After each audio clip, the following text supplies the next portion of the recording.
Good morning, I am Tracy Spence with your newscast. This newscast is brought to you courtesy of BioLife Energy Systems. Come join, believe in.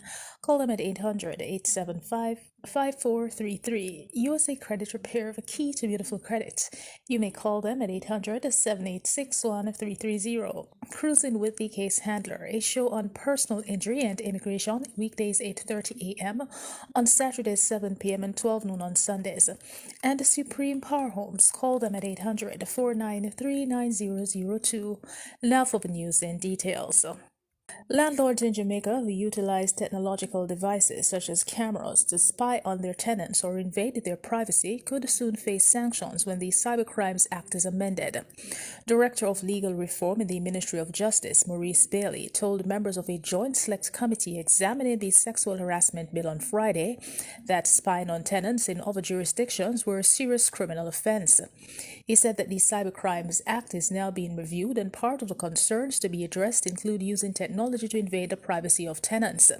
His remark came against the background of recommendations made by Director of the Rent Assessment Unit, Shanice Headlam, to strengthen the proposed sexual harassment law.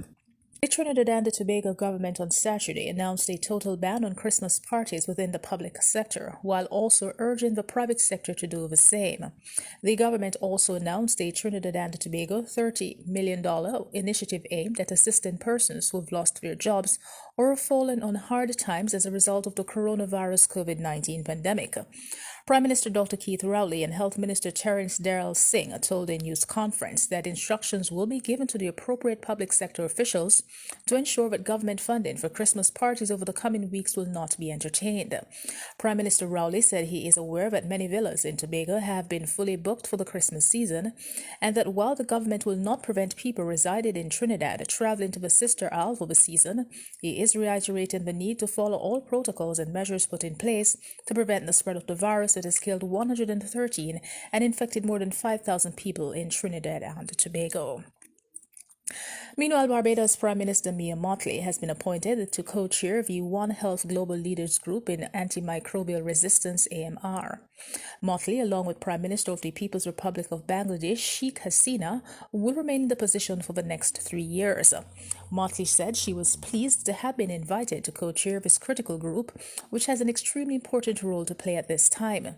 She noted that the World Health Organization, WHO, declared AMR as one of the top 10 global public health threats facing humanity, and that the WHO is on record as saying that the cost of antimicrobial resistance to national economies and their health systems is significant.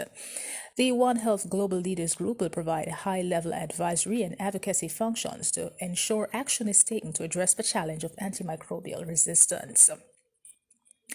In sports, Haitian Soccer Federation President Yves Jean Bart was banned from the sport for life on Friday following accusations of systemic sexual abuse of female players. The FIFA's Ethics Committee found him guilty of having abused his position and sexually harassed and abused various female players, including minors, from 2014 until this year. He was also fined 1 million Swiss francs. Jean Bart has denied the allegations, which involve national team players. The accusations were first revealed by a British newspaper in April. An appeal will be filed at the Court of Arbitration for Sport, a spokesman for Jean Bart said in a statement.